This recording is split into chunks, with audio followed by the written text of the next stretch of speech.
we thank Tom Bradshaw and Jamie Blumenstadt for coming, taking time out of their busy workday. I've talked with them a couple times over the past couple months, and there's always this delay when you email them, because when there's bad weather, because they get really tied up. Which is all we had this week. That's right. So anyway, I really appreciate them coming, and I'll pass it over to Tom. Okay. Thanks, Chuck. Again, I appreciate the opportunity to meet with you all. And those of you all that don't know much about the Weather Service, I'm a meteorologist in charge of the National Weather Service office here in Dallas-Fort Worth, and been at it about 4 years. And I actually feel a little intimidated because as I've gone on y'all's website over the last 2 or 3 days, there's probably more expertise on upper air and launching balloons and instrumentation than we could ever hope to impart. We are used to going to little kids' talks for little kids, and they're just impressed to see a balloon, you know, and it's wow. And so we know the bar is going to be a little bit higher here for as far.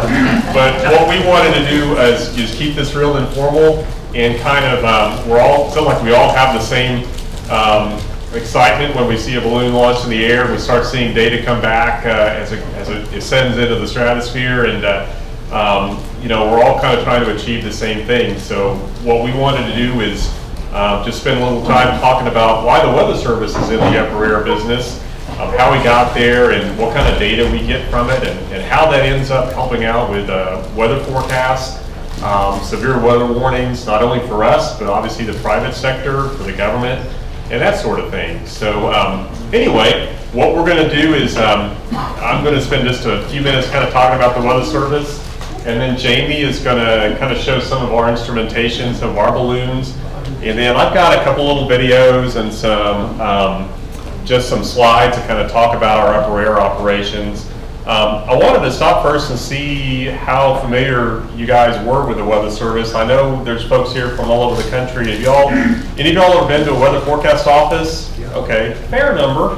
How about one that's got an upper air launch site or seen upper air? Okay, so that's a pretty good distribution. Well, the first thing I was telling Chuck was that when I think of amateur radio, I know most of y'all are amateur radio operators first and foremost, and we just cannot survive without amateur radio, because our experience with amateur radio is in terms of folks going out and becoming spotters. I don't know if any of you all are storm spotters at all, Skywarn. Good, that's the kind of the group, community of amateur radio that I'm most concerned with or most familiar with. And you guys look like you're every bit as sharp and engaged as the spotters are, but I know that y'all are really into electronics, electrical engineering, that sort of thing. So this is the next step up. It's okay. I'll pass it along to our Skywarn guys. They'll feel a little. But what I wanted to do, yeah, I guess in spirit of full disclosure, the guy that invented the Citizens Weather Observer program is our vice president. Oh, really? Okay. Well, we use that data extensively. It gets into our mesoscale analyses and stuff. Our predictions, which are up now, the guy that does our predictions works at NOAA headquarters. Okay. Cool. What's his name? Randy Collender. Okay, I've heard the name. So what I wanted to do so it's good to hear that some of y'all have a basic familiarity with the Weather Service. I wanted to take just a few minutes to kind of give you, for those that maybe aren't quite as familiar with the Weather Service, to give you kind of a baseline of why we have a National Weather Service, and then kind of segue into our upper air program. So go ahead and kick it into gear. A little bit about us. Again, Jamie and I are with the National Weather Service office here in Dallas-Fort Worth, and you kind of wonder, what do we do? Go ahead, Jamie. And next one, are we one of the TV weather guys? We're not, but we were. Go ahead, and they're part of our core partner network. We're what we consider to be an integrated warning team. It's us, it's the media, and then it's, go backwards, Jamie. I wish I should have brought my clicker, I apologize. Our really core emergency management, our core partners are emergency managers, first responders, fire, rescue, folks who associate with emergency management, as well as storm spotters. So we work very closely with the media, we work very closely with emergency management and government, public safety, we form one big team to try to help people make good decisions during severe weather. So go to the next one. And this really is kind of our motto for our office. You know, we're trying to help Texans, and if I was in another state, I would say helping Oklahomans or helping Nebraskans or whatever, helping Americans make sound weather, water, and climate decisions that save lives and improve the commerce of this country. That's really why the Weather Service exists. We're here to help aviation, we're here to help surface transportation, and more importantly, we're here to help with severe weather warnings. We also work very closely with private sector meteorology. We have a very large industry community of meteorologists in the private sector that are here to try to, you know, to support industry, and the Weather Service is there to support and work very closely with them as well. So go to the next slide. And real quickly, Weather Service office here in Fort Worth, we cover most of North Central Texas. For those of you that are from, how many of y'all are actually from North Texas out of this group? So, okay, about 50-50. So we actually put out your watches, warnings, and forecasts for you out of the Fort Worth office. We have close to 30 folks. We serve close to 9 million people. We're one of the largest weather forecast offices in the country. We're the 7th largest population-wise. We have close to 500 jurisdictions that we work with. So go into the next one, Jim. But again, we're just one of about 122 nationwide. So all of you are served by a National Weather Service office wherever you live. And a good chunk of these offices actually have upper air operations. They're putting balloons up in the air a couple of times a day, which we'll talk about in just a second. A couple more. So what do we do? And I'll go through this kind of fast. We obviously issue watches, warnings, and advisories. We issue forecasts going out 7 days. Go to the next slide. Do a lot of work for aviation, issuing aviation forecasts, airport weather warnings. Do a lot of fire weather support for land management agencies. We do a lot of support for the Corps of Engineers, USGS in terms of flooding, river forecasts, that sort of thing. Next slide, Tony. We gather data, and obviously we're most interested in what that guy's doing there in the middle with the balloon. We also have surface temperature and precipitation networks that we manage, and Jamie is actually our manager for North Central Texas, our observation program manager. We obviously have radar. That's the big enchilada for us. Each one of those radars costs several $1 million, and we have 3 of them here in North and Central Texas that we are associated with. Go to the next slide, Jamie. I've covered a lot of that stuff. We do a lot of outreach, a lot of decision support for folks, a lot of education, a lot of hazmat support, again, for emergency management. Go to the next slide, Jamie. So that's some of our, I've got a slide like this at the very end that I'll go to, but that was just kind of a very fast rundown of why you spend the equivalent of a Big Mac in your tax dollars for a National Weather Service, at least at the WFO level, weather forecast level. So go to the next slide. So by the way, we actually release weather balloons. So at this point, go one more, Jamie, and yeah, just click that real quick. The previous one, and if you've got a mouse on that, click that. This is just a little video to kind of get us in the spirit of things. It's going to kind of show how we, how an upper air, should work here.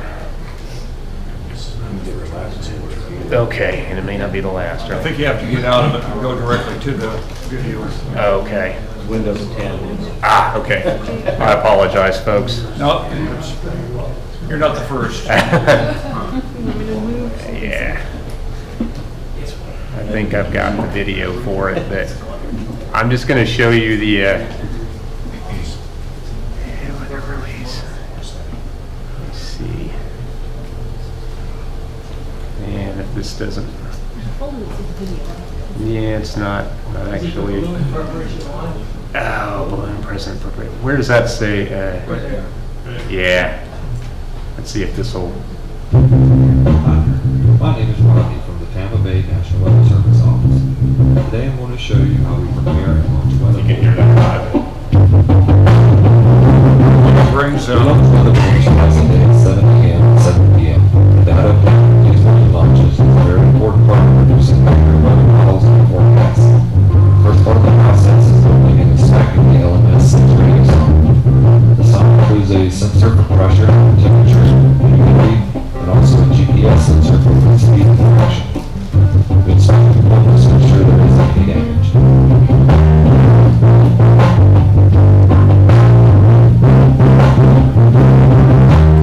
Next, we power the tracking software and enter the sound and limit information.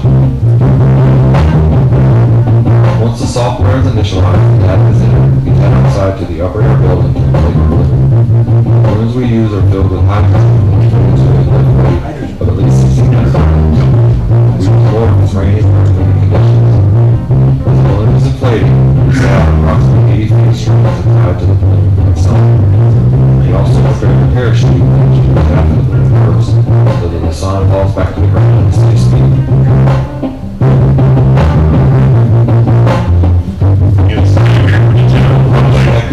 That string provides the automatic turns off when it has reached the determined weight.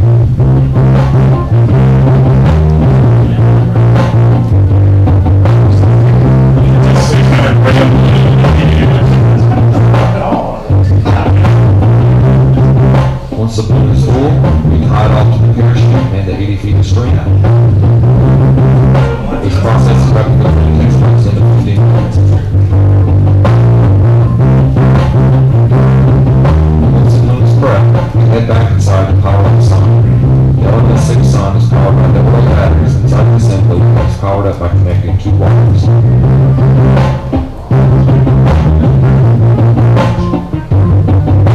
Once the wires are connected, we calibrate the sun to ensure we are receiving a good signal, receiving good weather data, and the sun is locking onto the GPS satellites. This all checks out after calibration, then we are ready to put everything together. Part takes about half an Take the hour. sun out to the other side. Tie it off to the balloon assembly with the 80 feet of string and the parachute.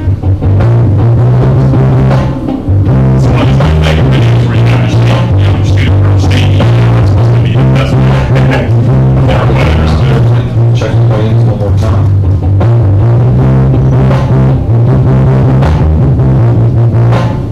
We slowly let the string out, ensuring that the line isn't tangled.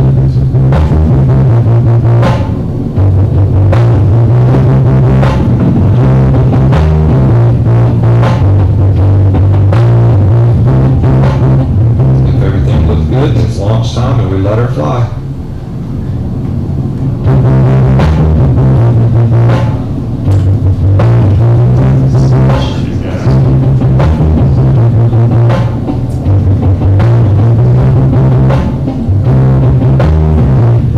After the launch, we return inside to monitor the flight. The entire flight takes about an hour and 45 minutes and reaches heights above 1,000 feet. Thanks for watching, and we hope you enjoyed the video. Kill that and, yeah, just bang out of that. Just run.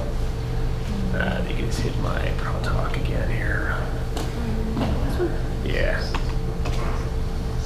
And go to that one, yeah. So, Yeah, let's hit presentation mode. I'll just click that right there. yeah, let's click on that.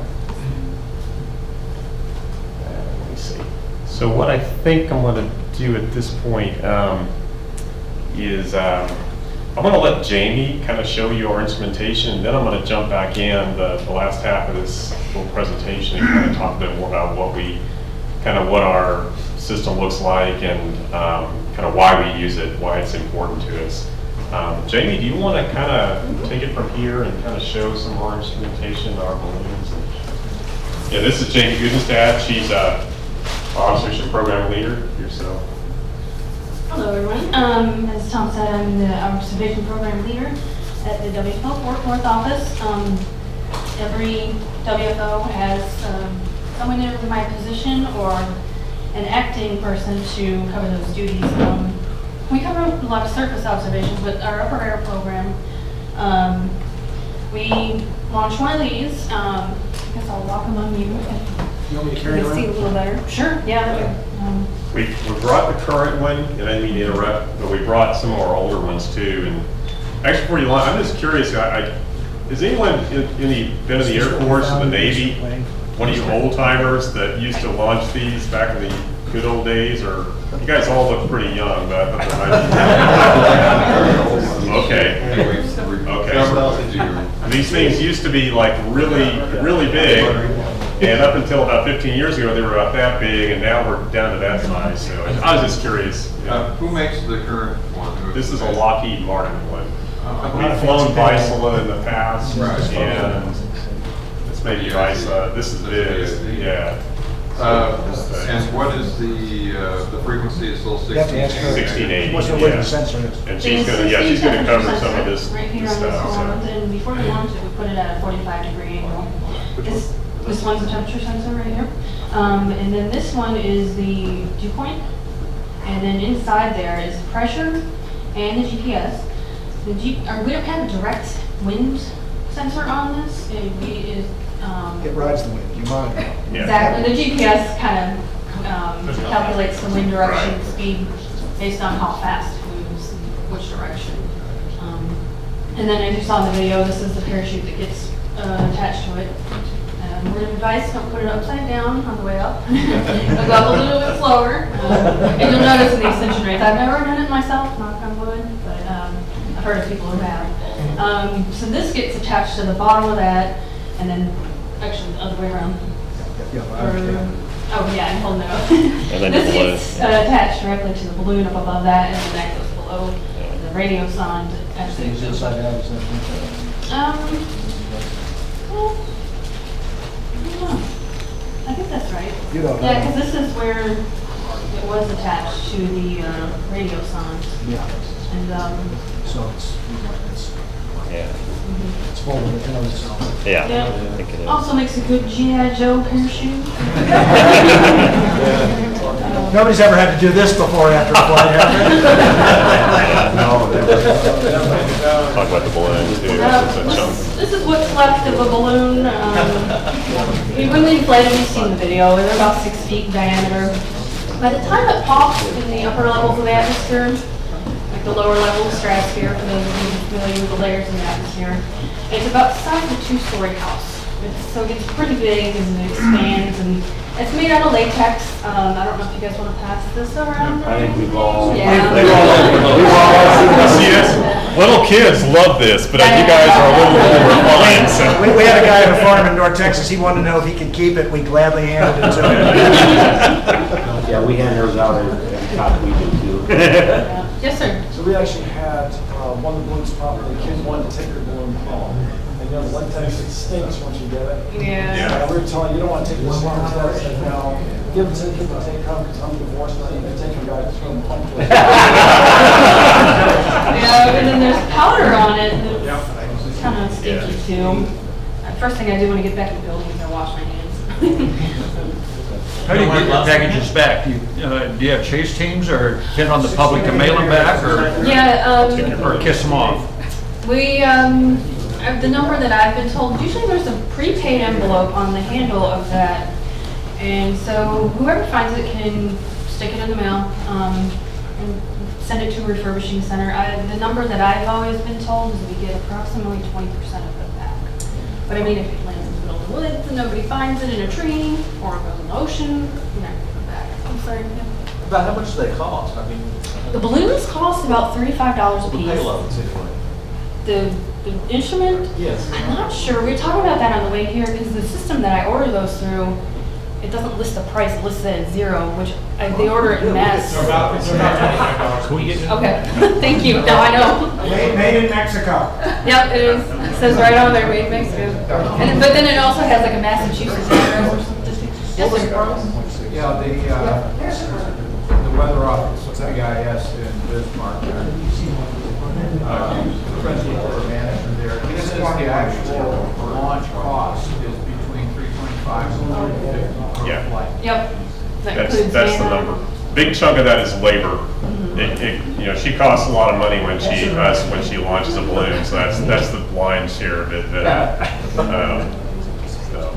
I was just in North Dakota a couple days ago. Anybody else have any questions for me? Yeah, I have a question. What kind of sensor is on there to measure the temperature? Is that like a platinum wire? It's a very fragile wire. It's not a one. We're gonna pass that around so everybody Yeah, just you take a can look look at at it. it. I'm not really sure what element it's made out of. Bill might know. Its response is extremely high. I know that. we get it sends a piece of information every second. It updates the temperature and temperature, humidity, has a high thermistor, hydristor, the barometric pressure. The data comes in at a rate of once every second, and then we filter that, down to like every 6 seconds or something is what ultimately gets archived. But Okay, so you use the thermistor? I think so. Well, it's a thin wire. I knew we were going to get in trouble because this is an audience where we probably should have phoned up. Well, time to go now. We have a regulation on the upper air, which is available online, and it's Weather Service Instruction 14- but it doesn't go into detail about the instrument necessarily. It just goes into detail about procedures and that type of thing. Question? Yes. It looked like in your video that you guys are not using any gloves when you're handling the balloon. Is that correct? Yeah, we're not supposed to touch the actual part of the balloon, or other than the handle, to put it on the nozzle. On the nozzle. Thank you. Yeah. And they tell us that the oil from your hands could cause it to deteriorate faster, and it's going to pop earlier. So yeah, if it gets like twisted, we're instructed to use a bag to just put it in our hands and move it around to where we need to adjust it to. Where do you launch from? From your weather office? Mm-hmm. Yeah, I got a couple of slides on that. Yeah. Isn't that within 30 nautical miles of DFW? Yeah, it's within 5 of Meacham, so we are required to let them know that we're about to launch it. Mm-hmm. Yeah, twice a day we'll call Meacham Airport. There's a permanent NOTAM, I think, on there may be at least anyway. But there's many upper air sites are actually at airports, or near or within a certain diameter radius of airports. So. I think it's within 5 nautical miles. Yeah. The ones that we need to contact. One of the questions we get asked all the time is, has an airplane ever run into one? I've never heard of one running into one. And if they did, they wouldn't know. They wouldn't know. Yeah, it's not heavy enough to make a huge impact. How many airplanes have you brought down?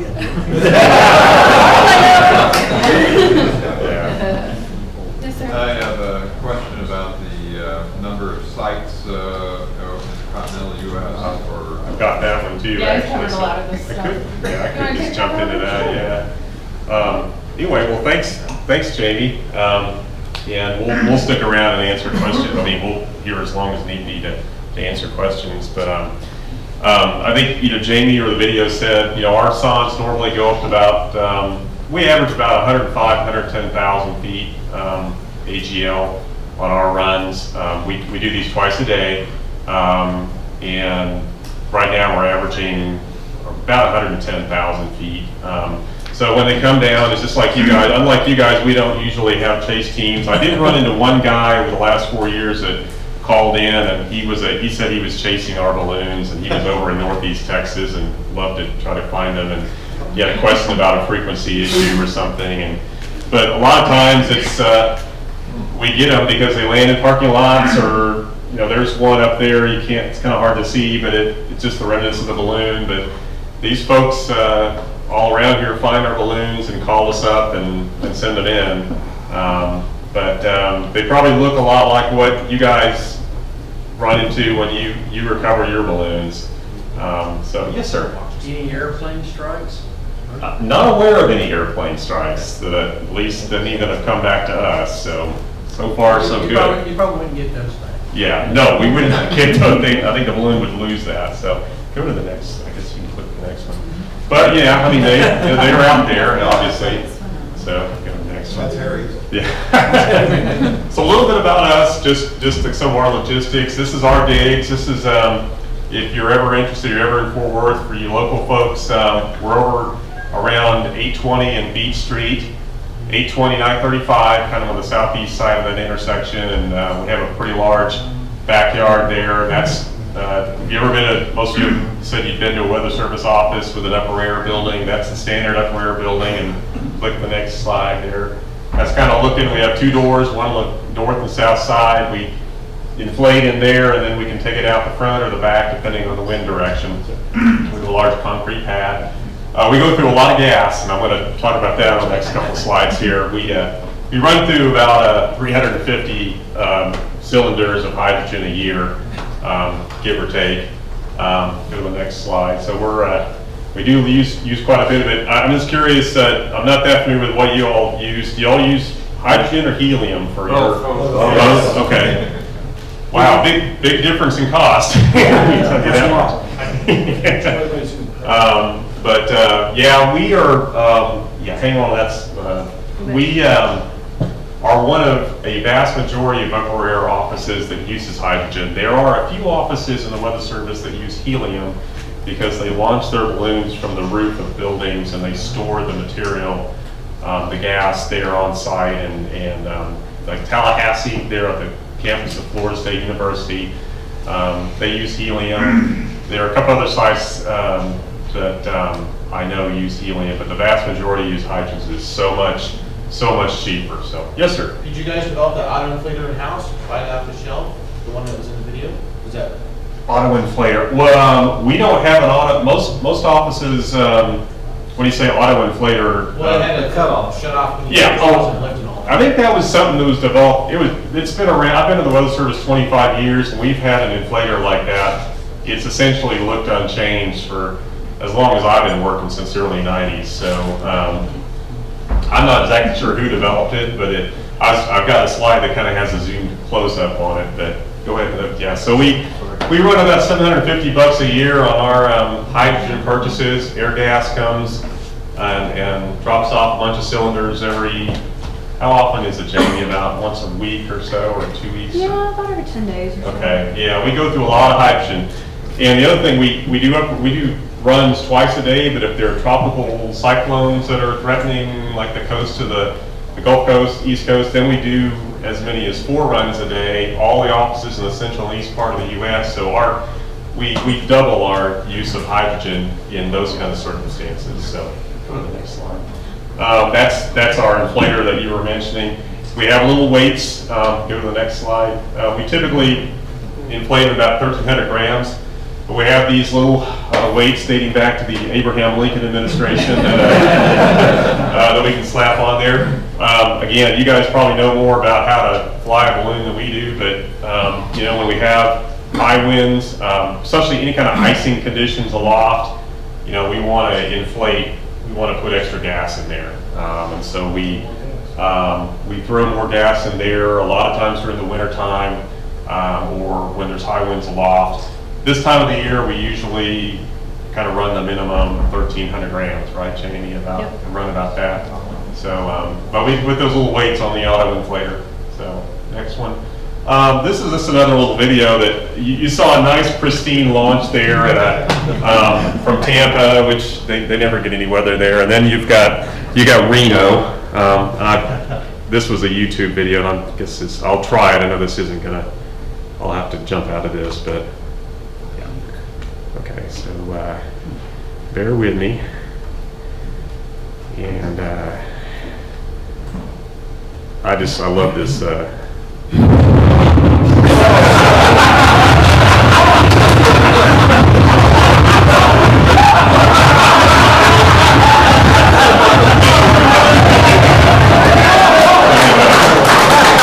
play it one more time. I just can't get enough of it. It actually is not. You actually never hit the ground. It looks like it hit the ground, but he got that sucker off.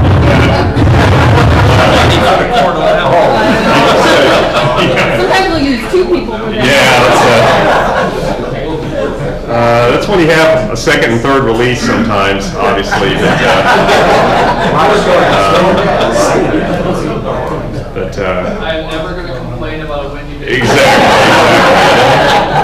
Take these days as God's gift. So,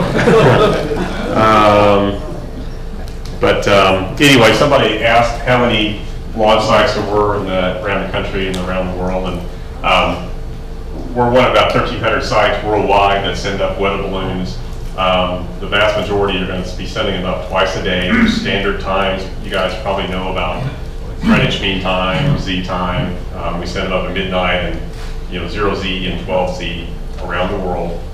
So for us here in the central part of the country, we're normally sending balloons up during daylight savings time at 6 a.m., 6 p.m. Folks on the West Coast are getting up with the chickens at 3 or 4 in the morning and sending them up. And so there's about 92 sites. Now some of those sites are, I think that's actually 60. I think that 92 is incorrect. I think that may be either North America or I think it may be more like 60 in the US. But I've got a map. If you could click these, Jamie, that would. This is the list of, this is the number of upper air sites across the lower 48 states, plus some of the other areas. So we're the office here for North Texas, and then you can pick your location where you live as far as your local weather office that sends up balloons. But we're all sending them up. We have a 90-minute window around those synoptic times, 0Z and 12Z, we have to get it up. Sometimes things crap out, the balloon doesn't work, the sonde doesn't work, we have to send up a second balloon. We have a 90-minute window to try to get a sonde up in the air to get data back. So go to the next one. And just on this note, this is just some pictures from around the world. That's a guy in Siberia in the top center there that he's got a pretty dumpy inflation building there, but he's getting the sonde off, and then these are from the UK, and then that's I think it's Antarctica, I think. But anyway, the principle's the same whether it's us or whether you all. We have a balloon. We have some sort of train, that runs from the balloon down the instrument package. The concept's pretty similar for everybody. So, next slide. Just real quick, we didn't always send balloons up. Before balloons, it was kites, which actually I think is pretty cool too. The kite service with the Weather Bureau started in the 1890s. And we actually had a number of kite stations across the country. In fact, the closest one here to where we live was in Groesbeck, Texas, to the southeast of here. And you'd have this big wheelhouse that was on a track that went 360 degrees, a round house, and they used like 14 gauge piano wire. And the world record, or the Weather Bureau record, was about 20,000 feet. You can imagine reeling out 20, and so the line was longer than 20,000. It was like 20, because that'd be the hypotenuse, it would be like 25,000 feet of spliced piano wire. These balloons were pretty heavy, and they had to have several box kites in a row to attain that altitude. And so then they would get it up there with an instrument package, and then they'd have to reel the whole thing in and then look at the instrument package, and it had a little barrel on it that noted temperature and humidity and pressure. And these things would break sometimes, and you have to go fetch them in the next county.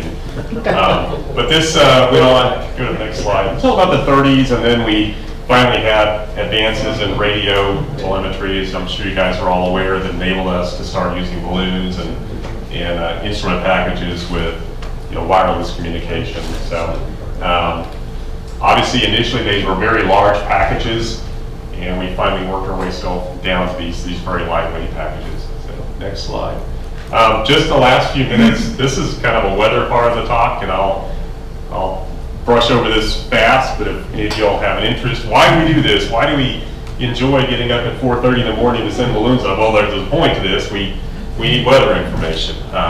We obviously, the atmosphere, we live at the surface. All the important weather that affects us as human beings is here at the surface, but it's all caused by things that are occurring in the atmosphere tens of thousands of feet above us. So, does anyone know what this is called? Anybody know? As a SCUT. Okay, you guys are a sharp group. So we're obviously, the standard way that we in meteorology that we plot temperature, humidity, and winds aloft is with a SCUT diagram, which is developed in the Air Force back many years ago. So go to the next slide. Certain profiles give you snow. Go to the next slide. Some give you sleet. Some give you freezing rain. I'll probably kind of skip beyond that, but then some of them, obviously, the soundings are obviously critically important to us for severe weather purposes in terms of giving us a sense of how much turning in the atmosphere exists in the winds from the surface to the middle part of the atmosphere, how much available energy may exist in the atmosphere to promote thunderstorm formation. We're obviously seeking that information on a very small scale as much as we can. So go to the next slide, Jamie. Most of you probably have seen maps like this, when you analyze temperature and winds at constant altitudes. In this case, it's what we call the 500 millibar chart. It's about 18